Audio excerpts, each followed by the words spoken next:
This is the Straight Up Breakdown Podcast. Exclusively on the Herd App Media Network. Tell it to me straight up.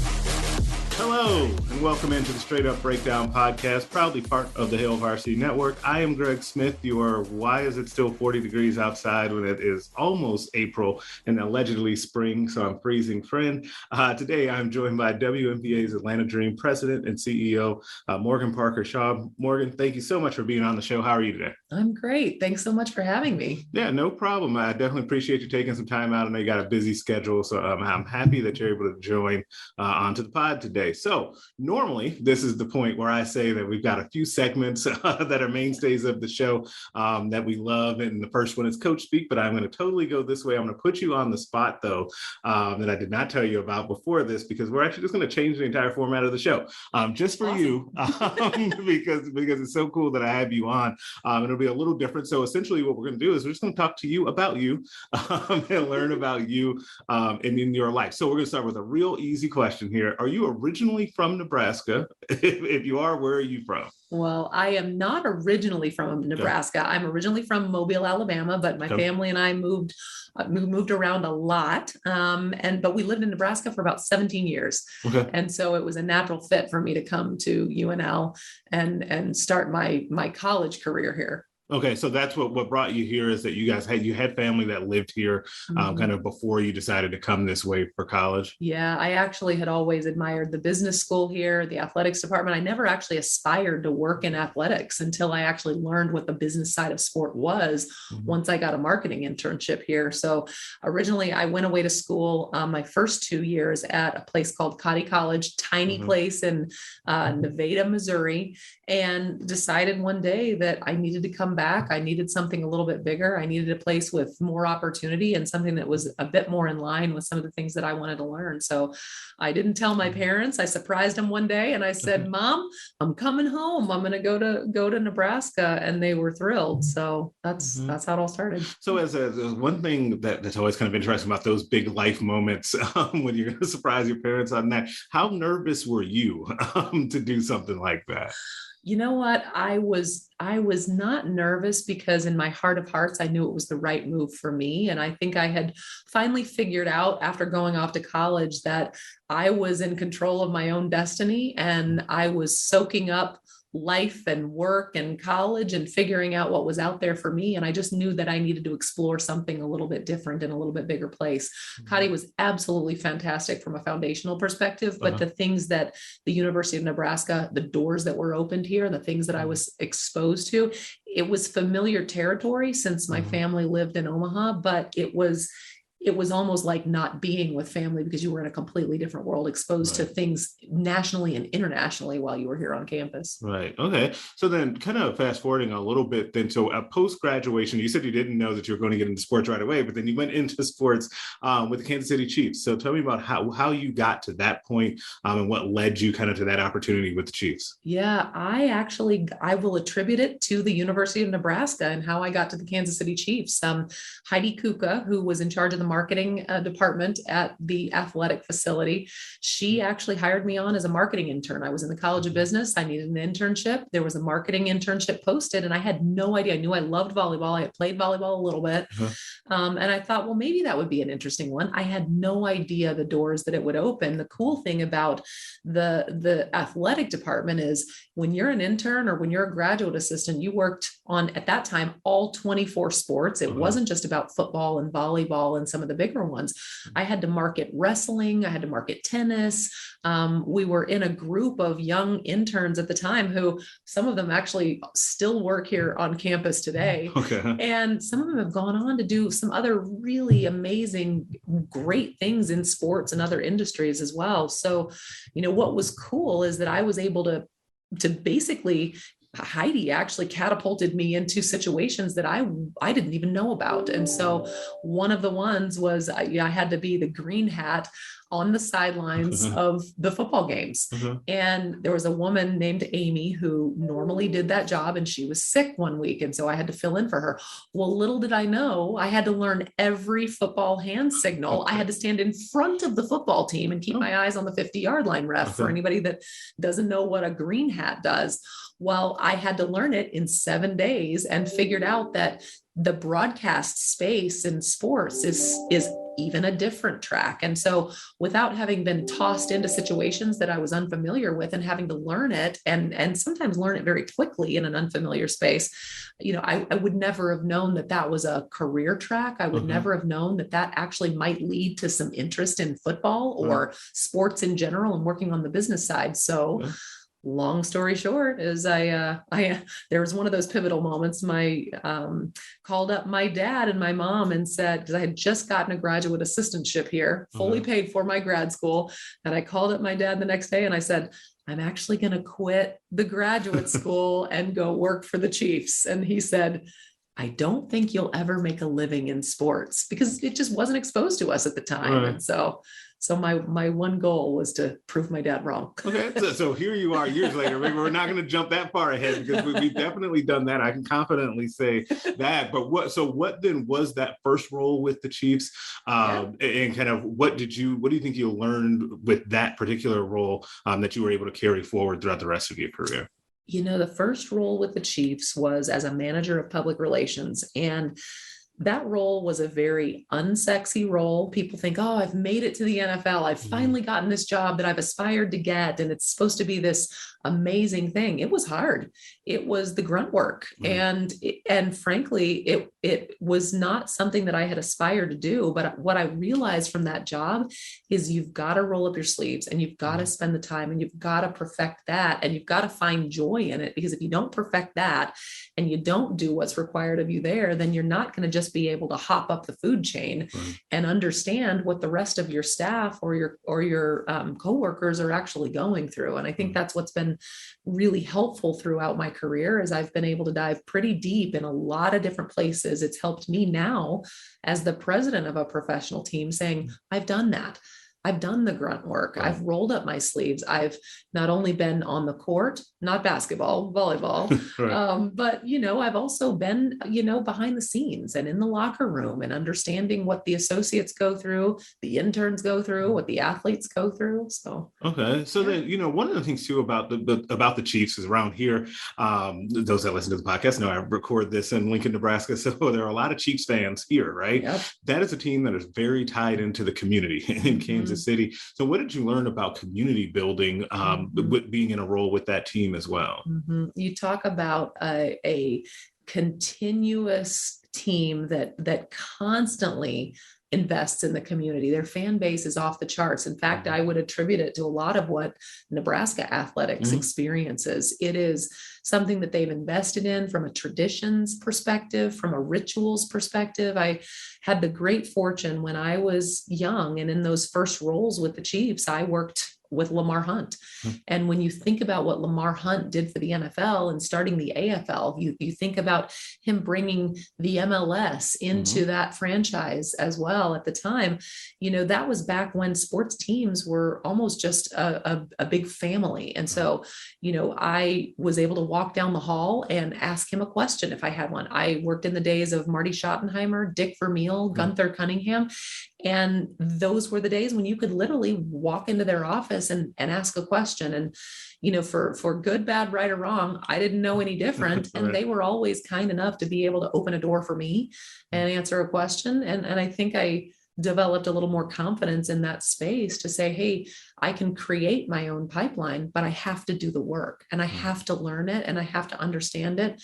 But there also was room for failure at the time. And I think that's been one of the big lessons that I've kind of carried forth in my own leadership is you've got to allow room for that, for growth, for failure, and you've got to intentionally create a pipeline for young people to succeed. Right. Yeah, absolutely. And I guess, kind of going from there, was Nike after that? Is that when Nike came along, and what time period was that? Well, I actually worked for 2 different sports marketing agencies in between and some very short stints. And I would always advocate, if you're not sure what direction that you want to go and work for an agency. It's not for the faint-hearted, because you will work like crazy, but what you'll get to see is how organizations operate or how clients operate, sometimes from the top to the bottom. So one of the agencies I worked with was Sprint and the NASCAR deal. I never thought in a million years I would work with NASCAR, but what I got to experience is we worked with the Petty family, Richard Petty,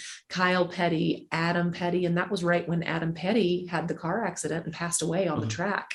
And you talk about watching an organization like Sprint at the time that was based in Kansas City, Sprint, and how they had to work through crisis communications at the time.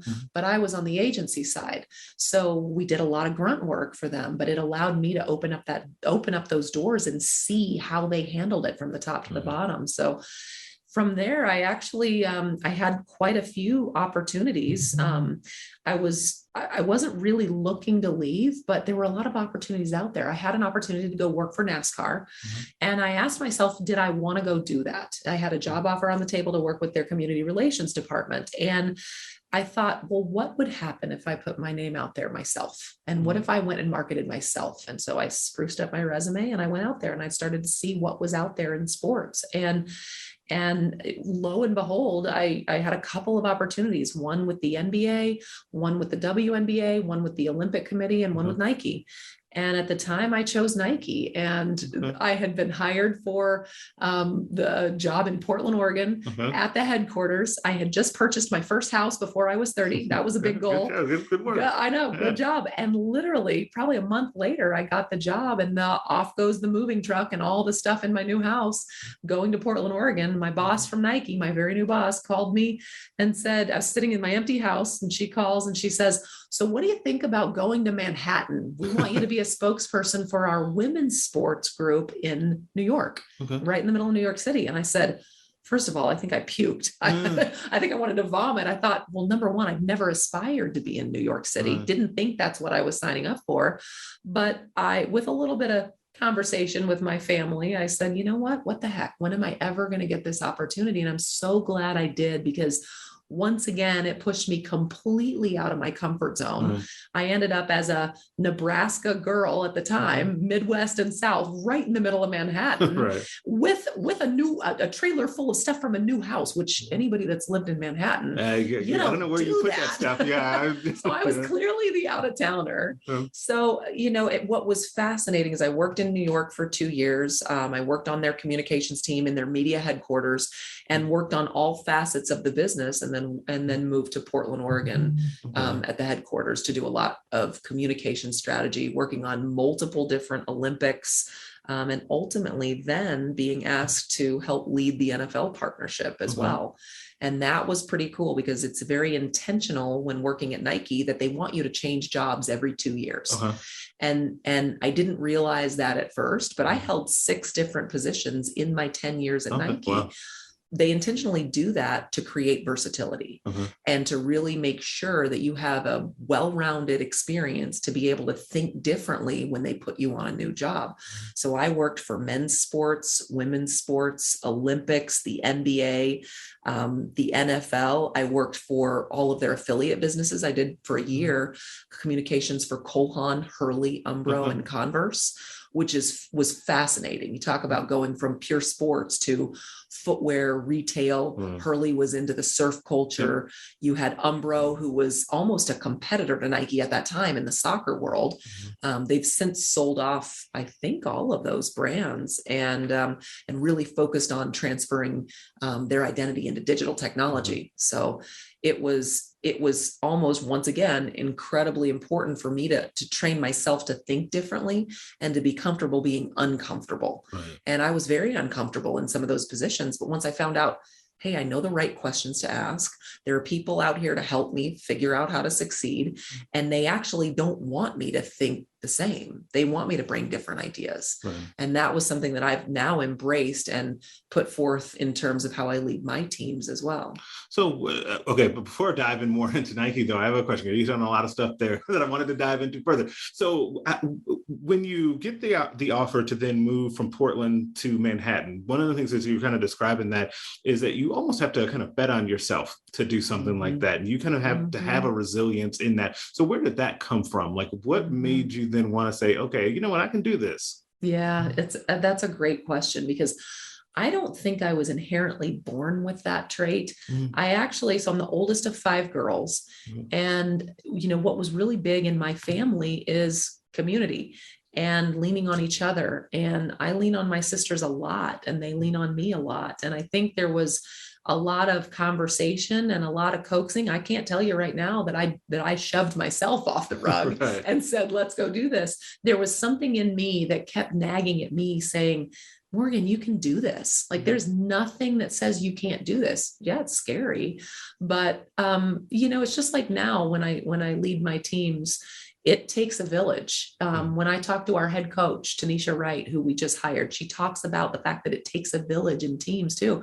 I really feel like it took a village in terms of every decision that I make. It wasn't just my own. And so, whether it was, my parents being supportive, and they were a little cautious, putting their baby Right. in the middle of New York City Right. wasn't really in the game plan, but I drug one of my little sisters with me, and she slept on my couch, and she actually ended up getting an internship for Major League Baseball and working there for 10 years and ends up being the vice president of new business development there. So cool. She had a little safety net, and I always say she was my safety net. Nice. Very cool. Okay. So back on Nike, what would you say is a marketing strategy that you helped work on or developed in your time there that really stands out to you? The NFL partnership. So I was an instrumental part of leading all of the communication strategy for Nike in 2012 when they received the NFL partnership. So at that time, the NFL had been outfitted on field and in training by Reebok. And so at the time when Nike bid on the deal, it was the biggest deal that they had ever landed. Now they've had other partnerships with Manchester and a few others, Global Soccer and things like that are a little bit bigger. But at the time, it was massive for Nike. And so that, I think, was one of those pivotal moments for me, working on something that was so high profile. The cool thing is I had relationships with all 32 teams anyway, from what I had done with the Kansas City Chiefs and the relationships that I had garnered. And so it was actually a lot easier for someone like me to navigate. And Nike at the time didn't have anybody else that had actually worked in the NFL, which seems a little bit odd for a big company like that bringing in a partnership. They've since hired on quite a few more, and they still have that partnership, and the partnership's evolved as well. But the launch moment in New York City when we brought one player from every single team. We actually, on the Nike side of things, I actually got to work with Michael Vick, who had come back from everything when he was imprisoned. Skipping forward a little bit, we'll probably talk about that a little bit too, working for the Falcons and Arthur Blank. That's coming up next. Finally, when they finally brought Michael Vick back, it was really a powerful moment for me in terms of, understanding sport and the humanity of it. And I've always believed that sport is and will always be a catalyst for change because you're dealing with humans. It's a microcosm of society. And that was a pretty powerful time for me. And it really solidified the fact that I wanted to stay in sports and continue to see where my career led. Never in a million years did I think I'd be sitting in this seat though. But it's been a really fun ride. Okay. So we'll go there then. You brought it up, you opened the door, the Atlanta Falcons, your time with the Falcons and working for them and with Mercedes-Benz Stadium. Like what was your role, I guess, during that time? So I was hired on about 7 years ago to be the vice president of communications. So ironically, I was the first female vice president of communications in the entire NFL. There were no other females. There were a few women in lower level positions, but it was almost a shock to the system. It was a shock to the system, not only for the team to figure out, well, how do we make this work? Because you work basically in a men's locker room. And a lot of that was a bit of a barrier at the time. But it wasn't anything that I hadn't been familiar with. I had worked for Lamar Hunt. I had been in the trenches with the Chiefs. We had done the grunt work and earned the respect. I had earned the respect of the players and the league at the time. And so coming back to the Falcons, it made it a little bit easier understanding athlete mentality from a men's sports perspective. And I was comfortable in that space, comfortable in my own skin in that space. But ultimately, over the 6 or 7 years that I was there, I ended up becoming the chief marketing officer for the businesses, which included Mercedes-Benz Stadium, which is a separate entity under Arthur Blank's umbrella. Okay. So then one of the things too, and I feel like when we talk about, the first woman to do blank, in this case, especially like you think of the negatives to that, what were some of the things though that you think helped you being a woman in that space? What do you think helped you in that role? The one thing that comes to mind, and I can tell you all of the amazing champions that I've had, I will tell you all of the men that were cheering me on, all of the men that opened up their doors to say, hey, come ask me a question. I think if more women had the courage to say, I'm going to raise my hand and I want to learn that, instead of just expecting that it might be given to them, you got to do the work, and you got to go in there with that mindset of, it's okay to fail, but you also have to have a leadership team that embraces that too. And I had the great fortune of having some amazing men along the way. I just said hello to Trev Alberts, and I was here in UNL back in the day of Bill Byrne. And, he embraced having women in leadership in that athletic department. So I always saw that happen throughout my entire career, which was kind of cool. And so yes, it's a little bit jarring that I was the first female. I was actually the only female on the leadership team for quite a while, but for better or for worse, over the last 5 years, you've seen that landscape change a lot. And, you can't go in thinking about the negative. Like you said, you've got to go in there thinking, I'm an advocate for change by me being here. I'm not just taking up space. I'm actually pulling people along the way, pulling people up to say, I'm going to open doors and fight for what's right, whether it's maternity leave, whether it's equal pay. And it's not, yes, you can look at it as a fight, but it also has challenged me to make a great business case. And that's important too. It's not just, hey, let's do what's right. That's part of it, but let's make the business case for it. It's like investing in women's sports. It's not a charity. It's a really smart business decision. Yeah, absolutely. And I think that one of the things too is that you said this very well. The very, very short version of that is representation matters, right? It does. And I think that what you just explained and kind of how you were able to have those examples and see that throughout your time in sports, I think it's really cool. I think that's a really good way to be able to have that perspective as well. Well, now what's really interesting is I represent a league that is 80 to 85% Black females.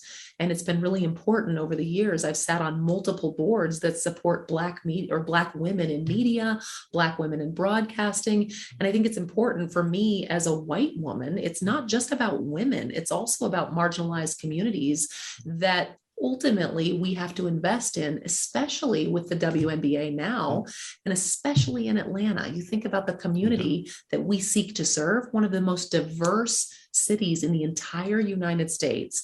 If me as a white woman if I come in there thinking I know how to make this grow without bringing in those voices, then shame on me. And so that's, I think, one of the things that it requires a different mindset. It requires a different level of investment, time investment, understanding that maybe I don't have all the right answers. I might have a few of them, but I don't come in with a template on how to do things. I reach out to the community, whether that's the associates, the players, the leadership team, and all of them are helping build the strategy to move this forward in women's sports now. How uncomfortable was that, though, what you just said about being able to reach out to the community and other stakeholders to try to figure those things out? Like, that's not always easy to do, right? Like, putting yourself out there is not always easy. So how did you kind of muster the courage, for lack of a better word, to be able to even take that step? Yeah, it's a great point. But when you realize, and I don't think in sports, a lot of people realize this, you don't always have to come in with all the answers. Right. Now, when you're in a high dollar stakes and a lot of the money coming into some of these massive programs, everybody expects you to have the answer. But if you take a moment, you pause, you realize we're all human. You realize that consumers are changing every day. Fandom is changing every day. We just got hit with a massive pandemic that wiped out the way we were for 2 years. And then you think about everything that happened in 2020 and the social unrest and George Floyd and Breonna Taylor. You think about all those things that have happened. You ask the question about how hard is it to go into the community and admit that, hey, we need to learn from the community in terms of what they want from us. What do they need us to be? To me, that's a humbling platform to be able to say, help us build this, because how can I reach them? How can I reach that fan or reach that consumer or that athlete if we don't go out and ask the right questions? So it's a bit of a different mindset than most professional teams, than the way they've been built. And I think you have to look at women's sports differently. And I think you have to, well, sports in general, I think moving forward have to change.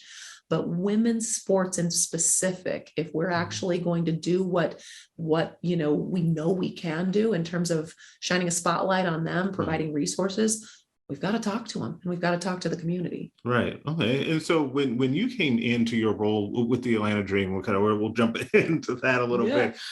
It was during, I guess, what I would term a tenuous time during the thing. For those at home that listening, you can't see her shaking her head to that, not to put you on blast. But, so what drew you to the opportunity with the Atlanta Dream, then knowing all of what was kind of going on around the team at that time? Well, literally, there is no other opportunity in sport than jumping on to this team at this time with this new leadership. So let's think about the last 2 years and what's happened. So 2020, all of the social unrest, you had a previous ownership group that frankly didn't invest in the growth of these athletes, the resources for these athletes, and the team itself.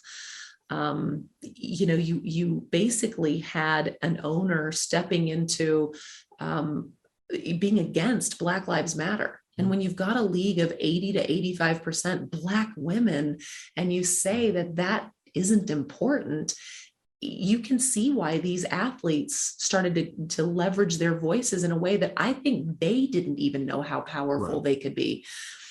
I really look at 2020 as a catalyst for change in ownership, change in society, change in women's sports. And you can look at that as negative all day long, but you look at the changes that have happened in 2 years, and then you look at now, even in the last 3 months, let's just take the changes in women's sports in the last 3 months. You've got a $75 million capital raise from the WNBA. So the commissioner has done an incredible job bringing on community partners like Nike and others to really start to fund what needs to happen in terms of almost taking this league to the next level. You've got, I believe, and don't quote me, but I think it's $27 million, 25 of that in back pay to the NWSL and the athletes in the Women's Soccer League. So you've got this momentum around women's sports. You also have about 2 or 3 weeks before this March Madness, you actually had every single spot for ESPN, every ad spot sold out. That's never happened before. So you think about the time and the space that we're in. To me, when I looked at the ownership change, when I looked at the fact that they were based in core values and they didn't want to just build the Atlanta franchise to be the best in the WNBA, they wanted to change women's sports. That's when the hair on my arm stood up and I said, wow, I think I was built for this. I have to go after that job. And so when they actually came and asked me to apply for it, and to me, it's a no-brainer. So I am now afforded the opportunity to do right by these athletes, to build a team that is not only all about what's happening on the court. So I've got my co-partner in our general manager, Dan Padover, and Tanisha Wright, our head coach. You've got a powerhouse leadership team. I was the first from the NFL to ever proactively jump to the WNBA. Think about that for a minute. Just saying that is big enough. Our ownership, Suzanne Hebert, she talks a lot about the fact that, when I was brought on, it made the ESPN ticker because that's new thing. It seems absurd to think that that's the case, but the WNBA deserves to have different thinkers, proactive investment. And when I found out that this ownership group was not only going to invest in it, but they were in it for the long haul. They weren't just buying a team to sell it or to buy another team. Right. They're in it for women's sports. To me, I couldn't be in a better situation. So that's the long and short of, how I ended up here and why it was so important for me to make the jump. Okay. So, and like you said, there's so many different exciting things that are happening, not just in the WNBA, but also just in women's sports in general. So I'd be remiss if I did not ask you this. What's happening next? What do you see as kind of the next frontier of continuing to take women's sports to the next level? I think so. We all know that the WNBA is set to expand. When and how that happens remains to be seen, but that's definitely something that's on Kathy Engelbert's radar and something that she's actively pushing for. I think what you're going to see is heavier investment in the league. You're seeing it in the NWSL right now. You're seeing different levels of ownership and leadership coming in to think more proactively. How do we take women's sports into this digital age? Now, I say that and I sound like an old raisin. The digital age has been going on for at least it's been here a little bit. Yeah. For a minute. I was going to let that slide, but how do you bring it into this next frontier? You have to think about name, image, likeness. You have to embrace it. You have to understand that most people are viewing these games not from inside your stadium or your arena. They're viewing it from this phone in your hands, and they want short snippets. Sometimes they don't want to just watch the entire game. So you not only have to understand that, your entertainment has to be built around the game, but it's just that it's entertainment. And when they step into your stadium, when you're out in the community, when you're trying to sell a ticket, every single moment that you touch a consumer is a brand moment of truth. And I'll steal that from Steve Cannon, who is the former CEO of Arthur Blank's companies, who, he talks a lot about brand and the importance of investing in every single touch point. So something we talk about a lot. No, you mentioned NIL and kind of this new frontier that we're in that. How do you see in your role and just in your day-to-day, how do you see NIL kind of impacting everything that's going on in sports? It's impacting everything. And I think it's one of those spaces that we've got to do our due diligence to understand it correctly and almost map out, what does 5 years from now look like?